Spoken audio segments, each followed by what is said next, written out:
कसौटी पर उतरने के लिए, समझे? बिल्कुल सर, हम लोग भी यही चाहते हैं।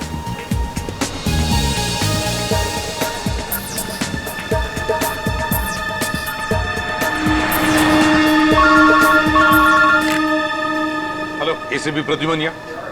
लाश कहां पर? ठीक है। क्या हुआ सर? एक लाश मिली है मदोरी बीच पर। बच्चा कहां गया? आदमी भी उसके पीछे था। यहाँ ले रख दो। सर कटी लाश, बॉडी जिस तरह से सड़ी है, लगता है मौत 2-3 दिन पहले हुई है। जी सर, खूनी ने खून करके लाश को समंदर में फेंक दिया होगा और फिर इन लहरों के जरिए बहकर लाश। कपड़ों से तो लगता है किसी अच्छे घर का आदमी है। निखिल, जरा मिसिंग पर्सन ब्यूरो में फोन करो और पता लगाओ 2-3 दिन में कितने लोग गायब हुए हैं। हाँ, कौन लोग हैं, कहां से गायब हुए, ठीक है? इस शरीर पर जो घाव दिख रहे हैं, ये सारे घाव लगता है वहां पर जो सारे पत्थर है ना, उनकी वजह से हुए हैं।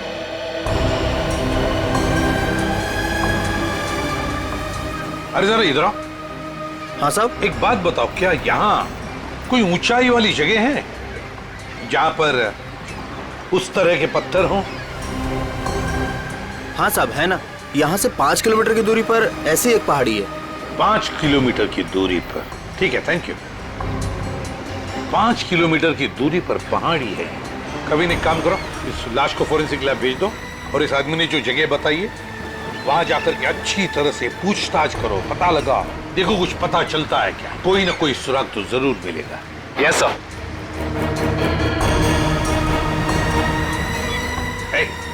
तुम? मैं साहब? हाँ तुम, जरा आज दोपहर को तुम ही थे ना सिप एंड डाइन होटल के बाहर? नहीं तो साहब। नहीं क्या? एक स्कूल जाने वाले बच्चे के पीछे लगे थे तुम?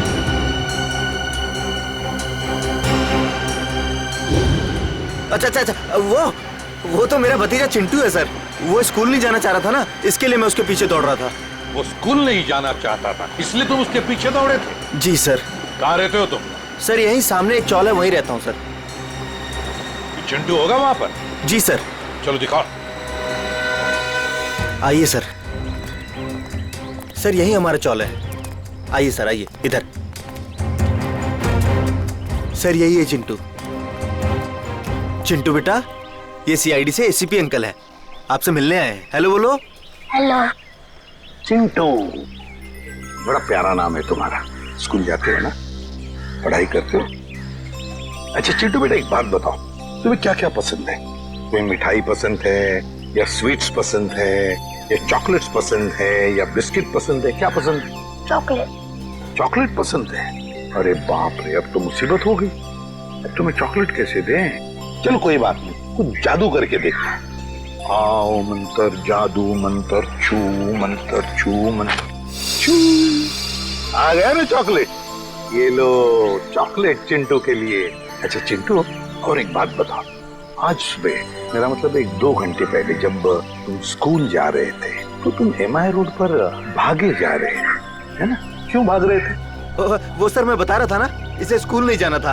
आप जरा चुप रहिए, ये मुझे चिंटू बताएगा, है ना चिंटू? क्यों, तुम्हें स्कूल जाना अच्छा नहीं लगता? ऐसी तो कोई बात नहीं है। नहीं ना?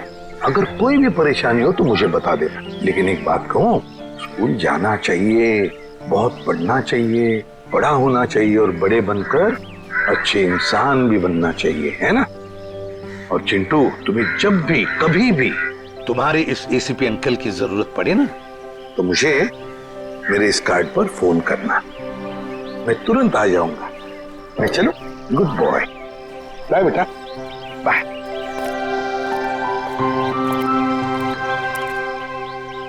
बाय चिंटू। ये चिंटू कुछ ना कुछ तो छुपा रहा है, कुछ ना कुछ तो गड़बड़ जरूर है।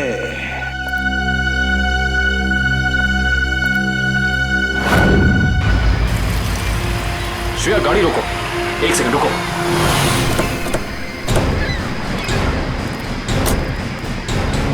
ये देखो, यहाँ पेड़ के नीचे खरोचों के निशान हैं। और एक गाड़ी के पेंट जैसा लगता है। हो ना हो यहाँ कुछ ना कुछ तो जरूर हुआ है। सर ये देखिए, टायर के निशान। हो सकता है वो मरने वाला गाड़ी में ही होगा और फिर गाड़ी यहाँ से नीचे गिर गई। आई सी, यहाँ भी निशान है, लेकिन यहाँ घसीटने के भी निशान है। ये देखो, यहाँ से लेके पूरे वहां तक ये घसीटने के निशान। तो कोई और ही कहानी बयां कर रहे हैं श्रेया।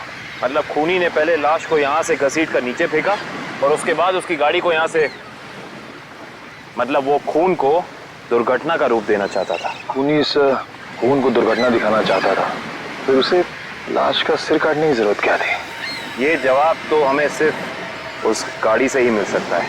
करण, गोताखोरों का इंतजाम करो। कुछ भी हो जाए, हमें ये गाड़ी इस समुंदर से बाहर निकालनी ही होगी। देखो कोई और सुराग मिलता है कि नहीं।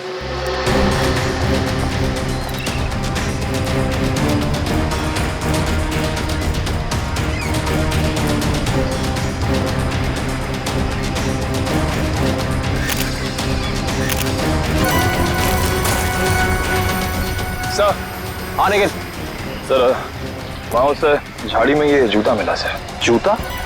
यहाँ पे? ये जूता बहुत महंगा लगता है। सर हो सकता है मरने वाले का हो। सही कह रही हो श्रेया। मतलब जब खूनी लाश को घसीट के नीचे फेंक रहा था, तब यहाँ पेड़ों से अटक के ये जूता यहीं रह गया। सर, खूनी ने पूरी की पूरी लाश यहाँ नीचे फेंक दी, उसके बाद एक पूरी की पूरी गाड़ी को भी यहाँ से धकेल दिया। वैसा तो हो नहीं सकता कि किसी ने देखा या सुना ना हो। सही कह रहे हो, पर यहाँ सुना हो। वो देखो चाय वाला, हो सकता है उसने कुछ सुना या देखा हो। चेक करते हैं।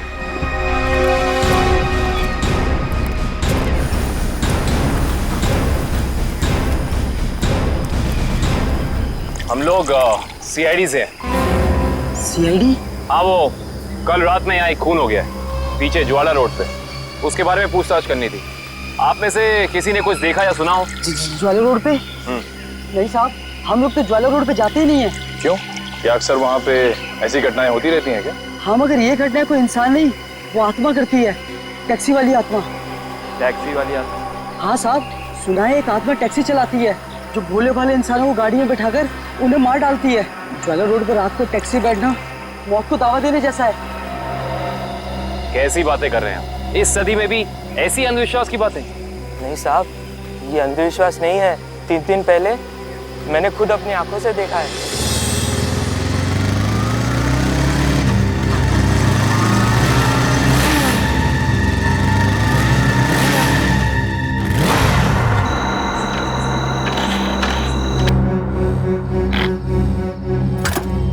अभी तो पेट्रोल भरवाया था, ये क्या हो गया?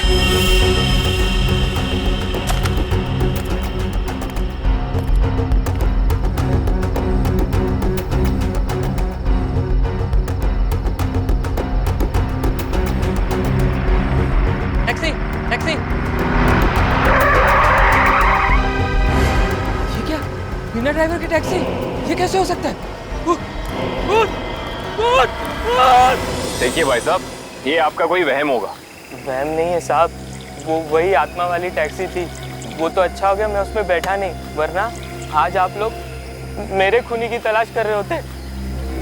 खूनी आत्मा है या फिर कोई इंसान, ये तो उस लाश के जख्मों से ही। का सर ही नहीं है, उसकी पहचान पता करने में थोड़ा बहुत वक्त तो लगता ही है ना सर। ऑफकोर्स, बिल्कुल। एनीवे, आप लोगों को कुछ पता लगा हो या नहीं लगा हो, लेकिन सालुखे ने अपना काम कर दिया। अच्छा, क्या पता लगाया सर आपने? ये देखो, ये फोटोग्राफ्स देख रहे हैं आप लोग?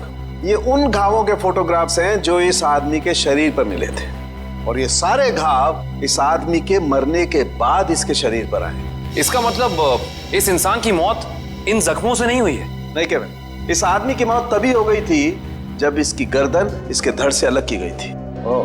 और खूनी ने जब इसे पहाड़ के ऊपर से नीचे समंदर में फेंका, तब ये निशान आए होंगे। बिल्कुल तय। शायद किसी तलवार या बड़े चाकू का इस्तेमाल किया है खूनी ने इस जुर्म को अंजाम देने के लिए। बेशक, अगर किसी तलवार या किसी चाकू का इस्तेमाल किया होता तो मुझे इसकी गर्दन के नीचे यहाँ पर तलवार या चाकू का निशान मिलता। सालू के साहब, अगर चाकू से नहीं काटा तो फिर इसकी गर्दन अलग कैसे की? भाई, कोई बहुत ही ताकतवर इंसान है ये खूनी। उस खूनी ने एक ही झटके में इस बेचारी की गर्दन इसके धड़ से उखाड़ कर अलग कर दी। अरे बाप रे, मुझे तो लगता है ये काम उसी टैक्सी वाली आत्मा का होगा। अरे यार ये इसका मतलब मुजरिम ने खून करने का ये तरीका इसलिए चुना ताकि ये आदमी भी मर जाए और हम इसकी पहचान भी ना कर सकें। गलतफहमी है खूनी को, चाहे खूनी खुद को कितना ही होशियार क्यों ना समझ रहा हो। सीआईडी किसी न किसी तरीके से रास्ता निकाल ही लेती है। बिल्कुल दया, और हमें एक रास्ता मिल भी गया है जो हमें इस आदमी की पहचान भी बताएगा और उस खूनी तक भी पहुंचाएगा। कैसा रास्ता सर? एक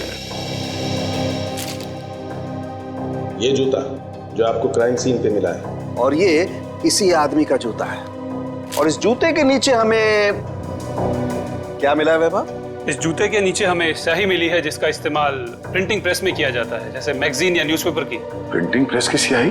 क्राइम सीन के पास एक प्रिंटिंग प्रेस है तो सही, शायद वहां से हमें कुछ पता चल जाए। Let's go. दया, हाँ सर। 1 मिनट तुमसे बात करनी है। आप लोग जाओ। क्या हुआ सर, कुछ कहना बाकी रह गया क्या? हाँ दया, ये यार एक कार्ड तुम अभिजीत को दे देना। क्या है सर, मैं खोल के देखूं? हाँ देख लो।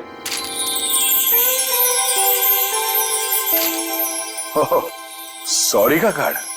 हाँ यार, वो एक्चुअली क्या है, पिछले केस में मैंने अभिजीत को कुछ ज्यादा ही उल्टा सीधा बोल दिया यार, so you know I am feeling. हाँ सर, ये बात तो है। कोई नहीं सर, हो जाता है कभी कभी ऐसा। नहीं यार, पर होना नहीं चाहिए। Abhijeet is very sweet, you no.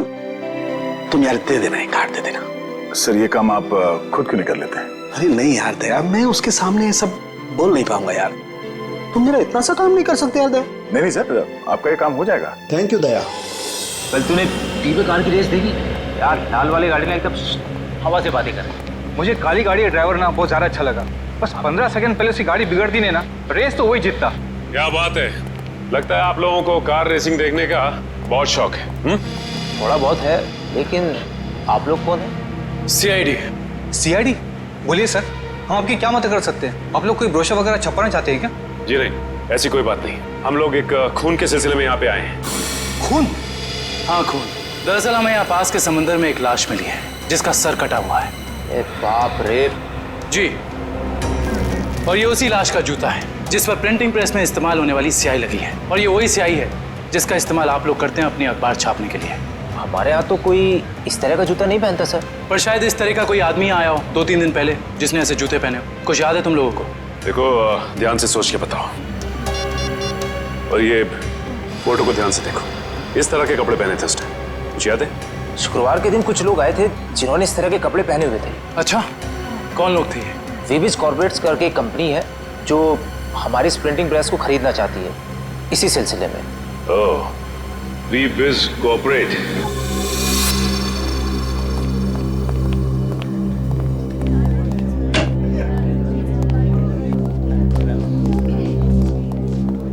ये कहिए। हम लोग सीआईडी से।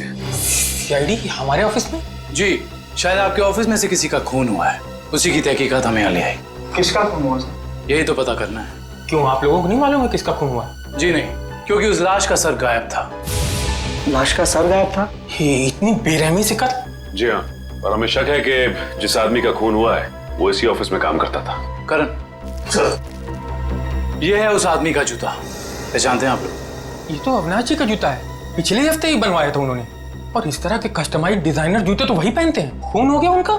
मुझे तो यकीन ही नहीं हो रहा है। लगता तो ऐसे ही है। अच्छा ये बताइए कि क्या शुक्रवार की रात अविनाश बिंजलपुर की प्रिंटिंग प्रेस में गया था?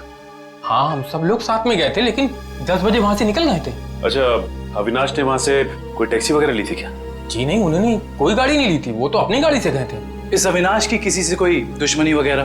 जी उन्होंने कोई बताया तो नहीं था, लेकिन पिछले कुछ दिनों से उन्हें धमकी भरे फोन आ रहे थे। कौन कर रहा था? जी उन्होंने मुझे इसके बारे में कुछ नहीं बताया था, और ना ही पुलिस में कोई कंप्लेन की थी, लेकिन मुझे लगता है ये उसी का काम होगा। ठीक है दिव्या, ये मोबाइल कंपनी में फोन करके पता करो अविनाश की कॉल रिकॉर्ड्स। Yes sir. ये अविनाश रहता कहाँ था? अविनाश जी का घर यही है ना? हाँ हाँ, ऑफिस वालों ने तो यही एड्रेस दिया था।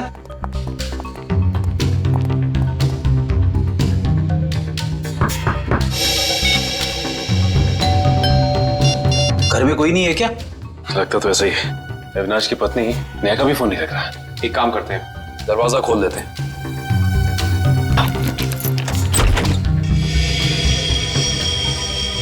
वाकई घर में कोई नहीं है। कहीं ऐसा तो नहीं कि किसी ने नेहा जी को भी? चोर चोर कोई है, पुलिस को फोन करो।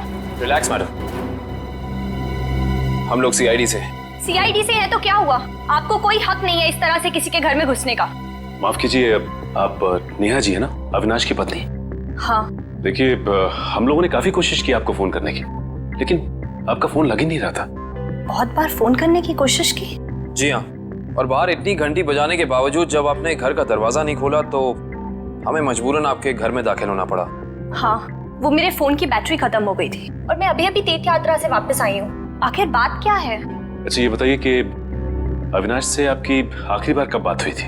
हो गए 2-3 दिन। वहाँ पे फोन का नेटवर्क नहीं आ रहा था, इसीलिए बात नहीं हो पाई। आप लोगों को अविनाश से मिलना है ना, तो शाम को आइए ना, वो इस वक्त ऑफिस में होंगे। नेहा जी, एक बुरी खबर है, आपके पति अविनाश जी अब इस दुनिया में नहीं रहे। क्या? अविनाश, ये सब क्या हो गया? नेहा जी प्लीज संभालिए अपने आप को, प्लीज संभालिए।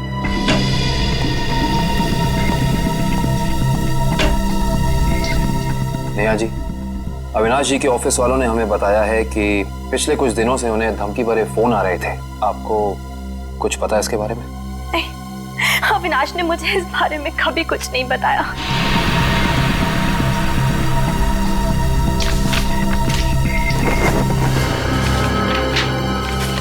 सर, डस्टबिन में से ये कागज मिला है, इस पे कुछ लेटर्स चिपकाए गए हैं। ऐसा लग रहा है जैसे किसी मैगजीन वगैरह से काट के चिपकाए गए हैं। नेहा जी, ये शब्द क्या अविनाश जी ने काट के चिपकाए? नहीं, अविनाश तो मैगजीन कभी पढ़ते ही नहीं थे। तो हो सकता है कि धमकी देने वाले ने ये चिट्ठी लिखी हो। हाँ सचिन, और अपनी लिखावट छिपाने के लिए उसने शब्द चिपकाकर ये चिट्ठी कंप्लीट की है। और लिखा क्या है? अगर मेरी बात नहीं मानी तो अपनी जान से हाथ धो बैठोगे। एक मिनट, बड़ी सफाई से चिपकाए।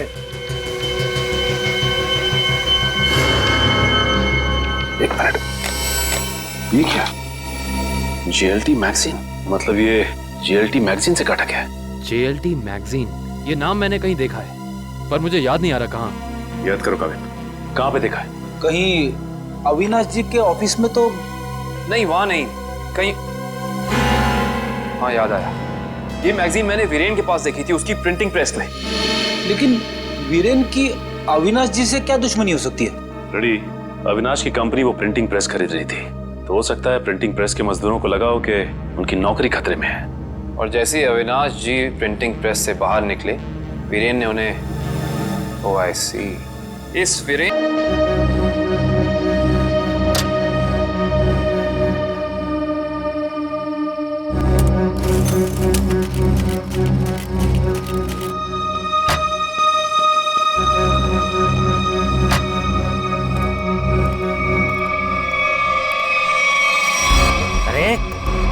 क्या बदतमीजी है?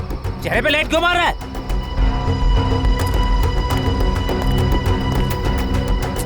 अरे जानता है कौन हूं मैं? अखबार में काम करता हूँ। पागल है? रात को भी यार आदमी लगता है ऐसे नहीं मानेगा तू। आज घर मार खा के जाने का इरादा लेके आया तू। तेरी तो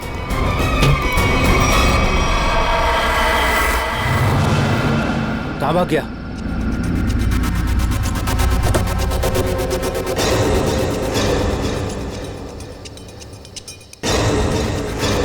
कहाँ भाग गया?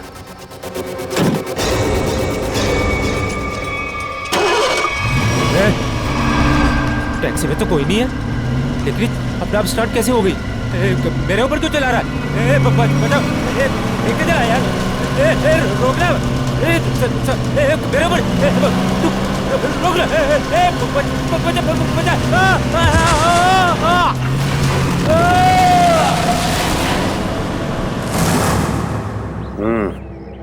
एक और खून। लगता है कोई गाड़ी बड़ी तेजी से इसके शरीर के ऊपर से गई है। शरीर के इस हिस्से को और इस हिस्से को बुरी तरह से कुचल दिया है। बड़ी बेरहमी से मारा है।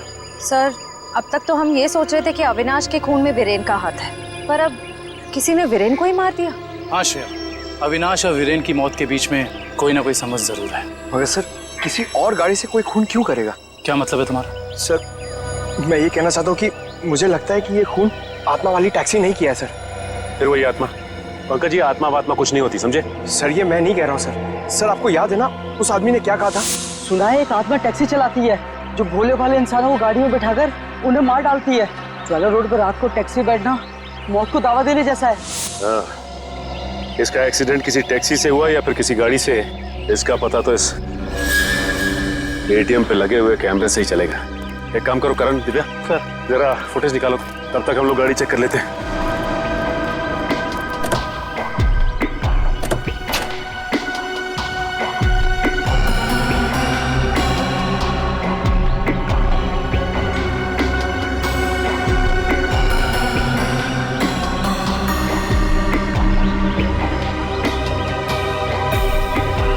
ये क्या है? ये देखो, ये वीरेन किसी जीवन साइकेट्रिक फैसिलिटी में गया था। हो सकता है वीरेन वहाँ किसी साइकेट्रिस्ट से काउंसलिंग वगैरह करवा रहा हो। हो सकता है। Sir CCTV footage. देखते हैं सीडी में क्या है। एक काम करो, गाड़ी में से लैपटॉप ले आओ।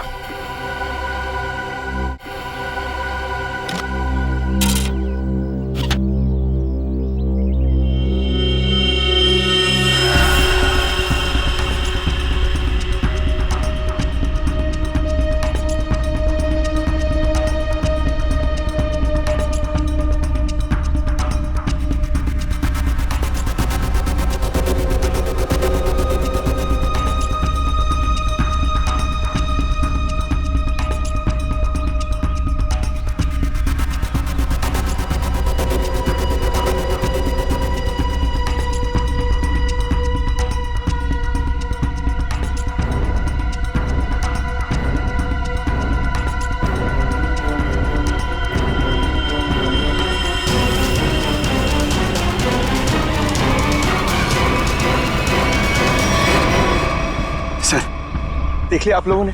मैं कहता था ना, आत्मा वाली टैक्सी। जरा ड्राइवर सीट पे जूम इन करो।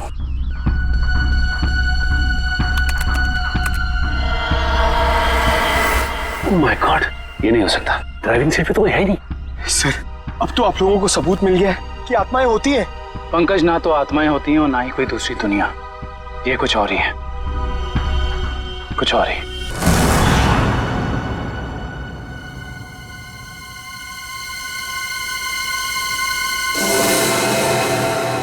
सर, हालत बहुत खराब है सर। सर, अगर आज मुझे कुछ हो गया ना, तो मेरी माँ को एक मेरा आखिरी संदेशा दे दीजिएगा। क्या? सर, उनसे कहिएगा कि जो वो इतने प्यार से मोतीचूर के लड्डू बनाती है ना, वो ना बनाए, क्योंकि उन्हें प्यार से खाने वाला उनका लाल शहीद हो चुका है सर। अरे तो इसमें आंटी जी के लड्डुओं पर रोक लगाने की क्या जरूरत है? हम लोग हैं ना, खा लेंगे तुम्हारा नाम लेकर। क्या मतलब सर? आप जानते हैं कि मेरी आखिरी रात है। अरे पंकज, ऐसा कुछ नहीं होने वाला। सिर्फ एक बार ये केस सॉल्व हो जाए तो हम सब आएंगे तुम्हारे साथ, तुम्हारे घर, और तुम्हारी मम्मी के हाथ से बने लड्डू हम सब मिलकर खाएंगे। ठीक है ना? ठीक है सर।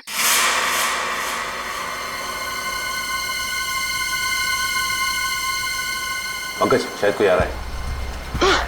हे भगवान!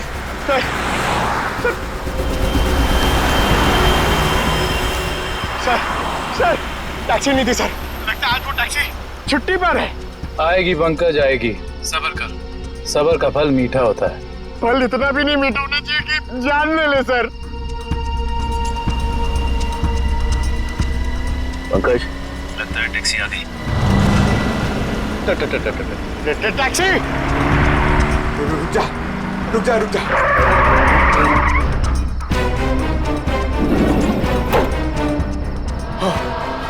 थैंक गॉड, इस टैक्सी में ड्राइवर है। चलो भैया।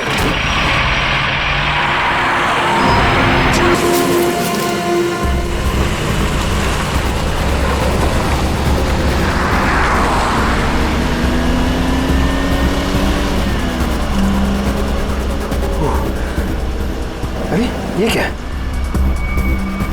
अरे भाई साहब, ड्राइवर सर, सर इस गाड़ी में ड्राइवर नहीं है सर, सर, सर इस गाड़ी में ड्राइवर नहीं है।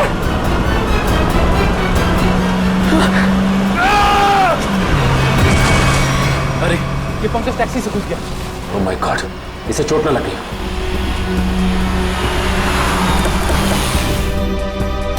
पंकज, पंकज, पंकज उठो। तुम ठीक हो ना? Pankaj, you okay?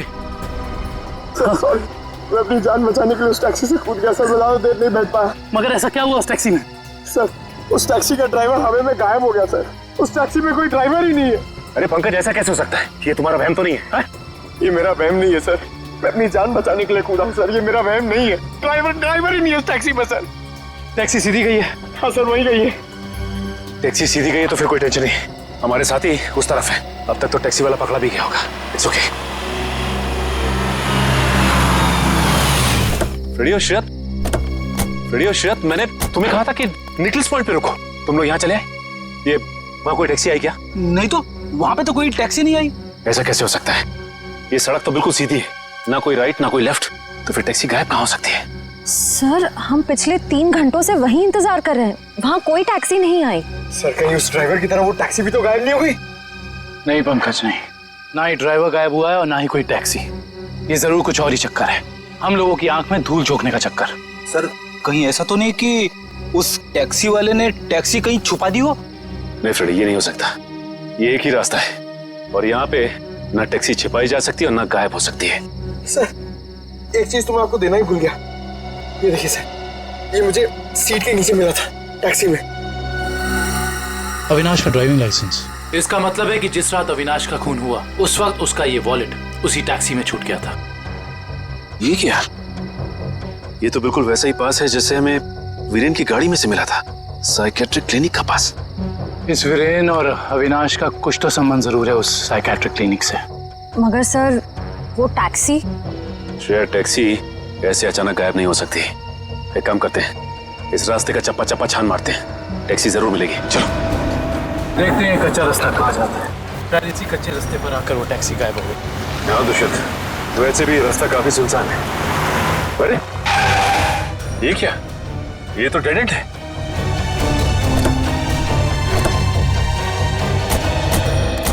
अगर टैक्सी यहाँ से गई भी होगी तो यहाँ से आगे नहीं जा सकती। लगता तो यही है, यहाँ तो आगे बस ये दीवार है। एक मिनट, ये देखो दुष्यंत, टायर के निशान। ये दीवार के पास आके खत्म हो जाते हैं। ये बात तो है। दुष्यंत, इस दीवार के पीछे जरूर कोई ना कोई खुफिया रास्ता है। हो सकता है सचिन, और ये भी हो सकता है कि यहाँ कोई खुफिया बटन या लेवर हो जिससे ये दीवार हट जाए और हमें वो जगह दिख जाए जहाँ वो टैक्सी गई है।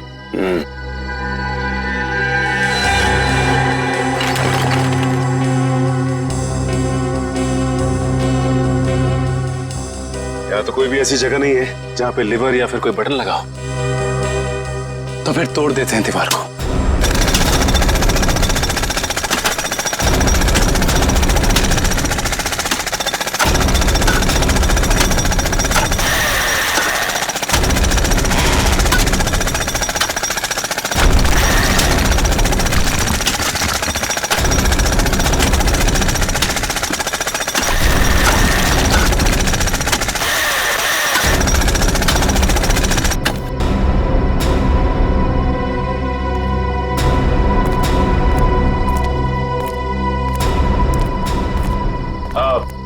तुम लोग जा सकते हो। Thank you.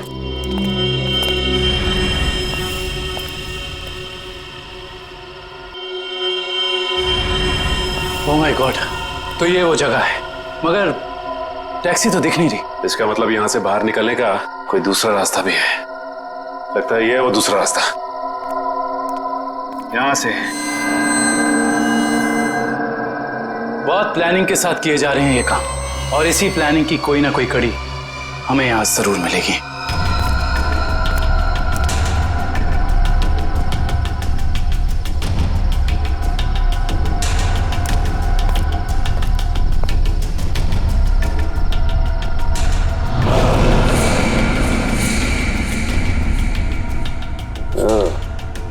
तो ये है रोबोट। ये देखो, ये देखा दुष्यंत, ये है वो रोबोट। लगता है उस आत्मा वाली टैक्सी का ड्राइवर यही है, रिमोट से चलने वाला। हाँ सचिन, और इसी रोबोट के बाजू का इस्तेमाल किया गया होगा अविनाश के सर को उसके शरीर से अलग करने में। एक मिनट, हाँ, इसके हाथ पे यहाँ पे खून भी लगा हुआ है। अब इससे पहले कि ये खूनी अपना अगला मर्डर प्लान करे, पकड़ना होगा उसे। दोनों की मौत हो गई है। इन दोनों की मौत हो गई? जी हाँ, इन दोनों को किसी ने मार डाला है। डॉक्टर साहब, आप ये बताएंगे कि ये दोनों आपकी क्लिनिक में कुछ दिन पहले आए थे क्या?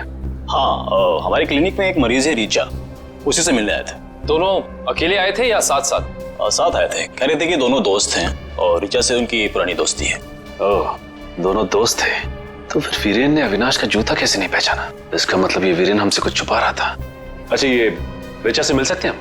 हाँ, आप जरूर मिल सकते हैं, लेकिन एक बात है, बहुत मुश्किल से रीचा की हालत में सुधार आया है, तो आप उससे कोई ऐसा सवाल ना पूछिएगा जिससे वो परेशान हो जाए। आप चिंता ना कीजिए, हम समझ सकते हैं। करण, इशिता, तुम दोनों यहीं रुको, हम रीचा से मिलकर आते हैं।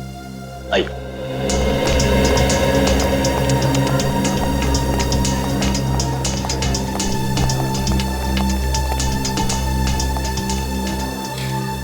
रीचा, देखो तुमसे कौन मिलने आया है। हेलो रीचा, मेरा नाम काविन है, ये सचिन है और ये फ्रेडी। हम तीनों सीआईडी के लिए काम करते हैं। सीआईडी? जी हाँ ऋचा जी, इन फोटोज को ध्यान से देखिए। इन्हें पहचानती हैं? ये आपके दोस्त अश्विन और ये वीरेन। वो ये दोनों कुछ दिन पहले आपसे मिलने आए थे ना? नहीं। देखिए ऑफिसर, मुझे नहीं लगता है कि रीचा आपके सवालों का जवाब दे पाएगी। प्लीज डॉक्टर, खूनी तक पहुंचने के लिए हमारा रीचा जी से बात करना बहुत जरूरी है। खूनी? हाँ रीचा, खूनी। तुम्हारे इन दोनों दोस्तों का खून हो गया है। इसके बारे में कुछ बता सकती हो हमें?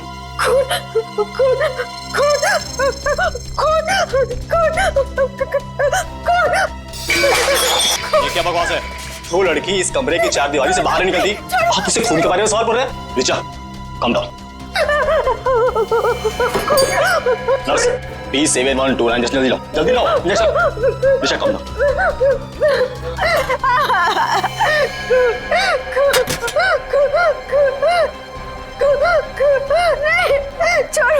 छोड़ो मुझे।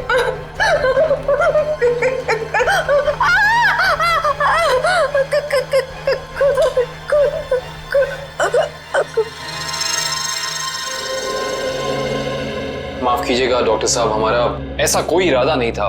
Really sorry. देखिए ऐसी बात नहीं है, इस तरह के मरीज बच्चों की तरह होते हैं, इन्हें हर शब्द टोल मोल के बताना पड़ता है। डॉक्टर साहब, ये बात हम समझ सकते हैं, लेकिन एक बात तो तय है कि इन तीनों के अतीत की कोई ऐसी कड़ी है। कैसी बात? यही कि अविनाश, नेहा और ऋचा एक ही कॉलेज में पढ़ते थे और वीरेन भी पास वाले कॉलेज में ही पढ़ता था। ओह, मतलब ये सब पुराने दोस्त हैं? हाँ सर, और उस दौरान डाली नाम का एक सीरियल किलर कॉलेज के बच्चों का खून कर रहा था। और एक दिन इन चारों ने मिलकर पुलिस की मदद की और इस डाली को जेल भिजवा दिया। ओह, तो शायद हो सकता है ये सारे खून डाली कर रहा। यस सर, 2 महीने हो गए उसे जेल तोड़कर भागे हुए, और अभी तक वो पुलिस के हाथ नहीं लगा है। ये अविनाश और वीरेन तो मारे गए हैं, तो अगला शिकार या तो रीचा है या फिर नेहा। श्रेया, इस रीचा के क्लिनिक में फोन करो, उसे चौकन्ना रहने के लिए कहो, जल्दी। दुष्यंत, नेहा को फोन लगाओ, जल्दी।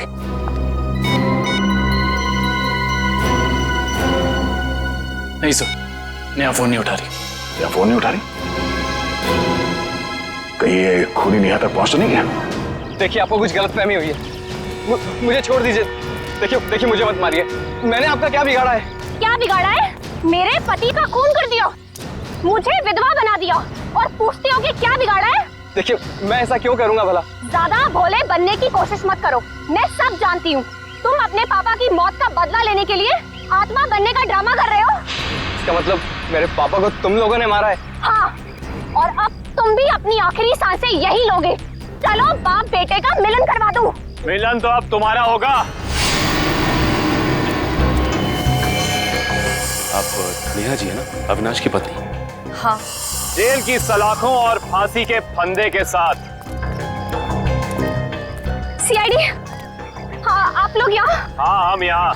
बोलो से। सर मुझे बचा लीजिए सर, ये मुझे मार डालेगी। डरो मत, कुछ नहीं होगा, हम लोग कुछ नहीं कर पाएंगे।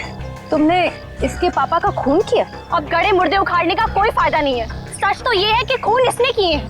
पहले अविनाश, फिर वीरेन, और अब तीसरा नंबर मेरा था। मैंने सोचा इससे पहले ये मुझे मारे, मैं इसे मार दूं। सर मैंने किसी को नहीं मारा है सर। सर मुझे तो ये भी नहीं पता था कि मेरे पापा का खून हुआ है। मैं तो समझ रहा था सर कि वो एक एक्सीडेंट है। कार एक्सीडेंट ही था वो, गलती हुई थी हमसे, लेकिन उस गलती के बदले तुमने दो खून कर दिए। मैंने किसी को नहीं मारा है। ये सही कह रहा है। अविनाश और वीरेन का खून एक सीरियल किलर डाली ने किया है, जो तुम लोगों से बदला लेना चाहता है। डाली? हाँ डाली। कॉलेज के वक्त तुमने उसे जेल भेजा था ना? इसका मतलब डाली ये सारा खेल रच रहा था। ये सब आत्मा बनने का ड्रामा।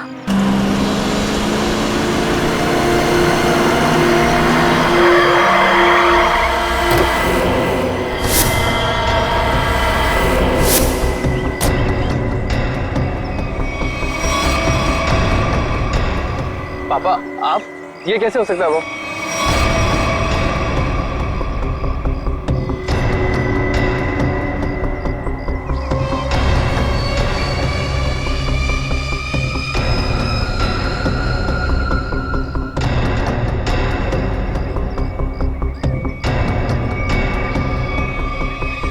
बस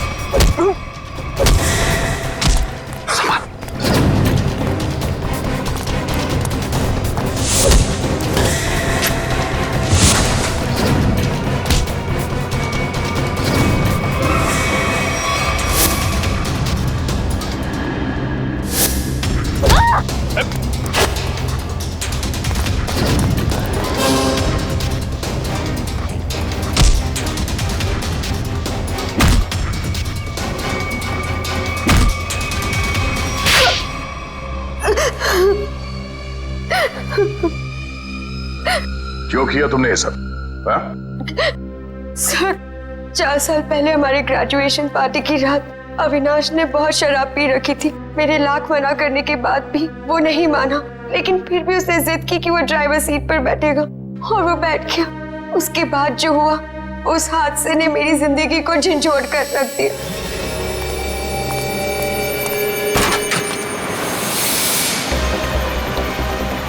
गाड़ी मुझे चलाने तो तुमने बहुत पी रखी है। डरो मत रिचा, पीने के बाद मैं और भी सेफ गाड़ी चलाता हूँ।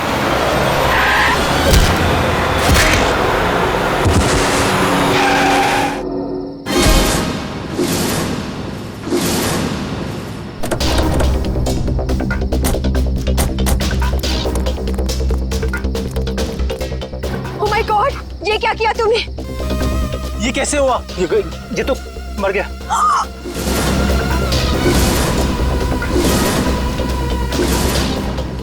अविनाश, तुमने इसकी जान ले ली। कहा था ना तुम्हें, मुझे गाड़ी चलाने दो। रिचा प्लीज, मैंने इसे जानबूझ के नहीं मारा है। प्लीज अपनी गलती पर पर्दा डालने की कोशिश मत करो। हमें पुलिस को बुलाना होगा। तुम्हारा दिमाग खराब हो गया? अगर पुलिस आई तो हम सबके सब अंदर जाएंगे। सब क्यों जाएंगे? सिर्फ अविनाश जाएगा। क्या तुम अपने दोस्त को जेल भिजवाओगी? दोस्ती अपनी जगह और कानून अपनी जगह। कोई पुलिस नहीं बुलाएगा। तुम्हारी एक बेवकूफी की वजह से सबकी जिंदगी खराब हो सकती है। अगर हम पुलिस को नहीं भी बुलाएंगे तभी पुलिस को पता चल जाएगा। किसी को कुछ पता नहीं चलेगा। अब एक काम करते हैं, इसकी लाश को टैक्सी में डालते हैं और टैक्सी को खाई में धक्का दे देते हैं। ये राज हमेशा हमेशा के लिए यहीं दफन हो जाएगा। क्या? एक टैक्सी वाले का खून कर दिया तुम लोगों ने? हाँ सर, मेरे लाख समझाने के बाद भी उन तीनों ने अपने आप को कानून के हवाले नहीं किया। उन्हें डर था कि उनका सुनहरा भविष्य शुरू होने से पहले ही खत्म हो जाएगा। और तुम इस हादसे से उभर नहीं पाई। तुम्हें साइकेट्रिस्ट फैसिलिटी ज्वाइन करनी पड़ी। हाँ, क्योंकि मेरा दिल उन तीनों की तरह पत्थर का नहीं। आज भी उस टैक्सी ड्राइवर की मौत का बोझ मेरे ज़मीर को कचोटता रहता है। अगर इतनी तकलीफ हो रही थी तुम्हें, तो तुम सीआईडी के पास क्यों नहीं आई मदद के लिए? हा? मैं आना चाहती थी, मगर जब मैं नेहा के पास गई तो इन तीनों ने मुझे धमकी दी कि अगर मैं आप लोगों के पास आई तो वो लोग मुझे भी मार डालेंगे। अच्छा, तब भी तुमने सीआईडी के पास आना ठीक नहीं समझा? मेरे डैड एक वर्ल्ड क्लास रिसर्चर थे। उन्होंने एक नई तकनीक का आविष्कार किया था, जिससे गाड़ियां रिमोट कंट्रोल की मदद से चलाई जा सकती हैं। अच्छा, इसलिए बदला लेने के लिए तुमने एक ऐसी टैक्सी का इस्तेमाल किया जो रिमोट से चलती है, जिसमें एक रोबोट बैठा था। हाँ, जैसे मेरी जिंदगी भी एक टैक्सी की वजह से बर्बाद हो गई, उन तीनों का भी अंत उस टैक्सी की वजह से ही हो। मगर जब हमारा ऑफिसर पंकज टैक्सी में बैठा था, तब तुमने उस रोबोट को गायब कैसे किया? बेनेट ली हुआ केमिकल के जरिए। उसका असर इतना खतरनाक होता है कि खुद ब खुद देखते ही देखते अपने आप चीजें नष्ट हो जाती है, कुछ कुछ एसिड की तरह। बहुत लंबी प्लानिंग की थी तुमने खून करने की, मगर क्या फायदा हुआ? हाँ, पकड़ी गई ना। अगर पहले सीआईडी के पास आती मदद के लिए तो शायद तुम्हें फांसी नहीं होती। हाँ क्या भाई, कुछ पता चला? सर, उस बच्चे चिंटू के बारे में सब कुछ पता चल गया है। क्या? उसके माँ बाप गांव में रहते हैं, लेकिन बेहतर पढ़ाई के लिए उसके माँ बाप ने उसके चाचा के घर शहर भेज दिया। लेकिन पैसे के लालच में इस चाचा ने उस बच्चे से बाल मजदूरी कराना शुरू कर दिया। चाचा चिंटू से बाल मजदूरी करवाता है? बाल मजदूरी? तो फिर ऐसे चाचा की एक ही जगह हो सकती है, एक ही जगह, काल कोठरी। तुझसे बड़ा सुस्त और आलसी लड़का तो मैंने देखा ही। चल काम कर। मुझे काम नहीं करना, मुझे स्कूल जाना है। बेटा, स्कूल जाने के लिए फीस की जरूरत होती है और तेरे चाचा के पास कोई पैसों का पेड़ नहीं है। और सुन, अगर यहाँ से फिर से भागने की कोशिश की तो मुझसे बुरा कोई नहीं होगा। मुझे काम नहीं करना है, सीपी अंकल ने कहा था मुझे रोज स्कूल जाना चाहिए। स्कूल जाएगा? बड़ा है स्कूल जाने वाला। तेरी तो गंदे नाली के कीड़े बच्चे पे हाथ उठाता है। हाँ? अरे तुम कहाँ भाग के जा रहे हो चाचा जी? तुम्हें तो जेल में जाकर पत्थर तोड़ने हैं। आजा करण, ले जाओ इन दोनों को। थैंक यू सीपी अंकल, मुझे यहाँ काम करना बिल्कुल अच्छा ही लगता था। देखो चिंटू बेटा, तुम्हें कोई काम करने की जरूरत नहीं है, समझे? तुम स्कूल जाओगे, अच्छी तरह से पढ़ाई करोगे और बड़े बन जाओगे। और सिर्फ तुम ही नहीं, तुम्हारे सारे दोस्त भी, और उन सब का ख्याल हम रखेंगे, है ना? तो बताओ, खूब खूब पढ़ाई करोगे ना? हाँ, मैं बड़ा होकर आपकी तरह एक सीआईडी ऑफिसर बनूंगा और जिम को मिटा दूंगा। अरे वाह! चलो, इस बात पर हम तुम्हें चॉकलेट खिलाएंगे और चाहिए तो आइसक्रीम भी खिलाएंगे, और जो कुछ मांगोगे वो सब देंगे, तुम्हें भी और तुम्हारे इन दोस्तों को भी। चलो बच्चों, चलो इन्हें ले चलो।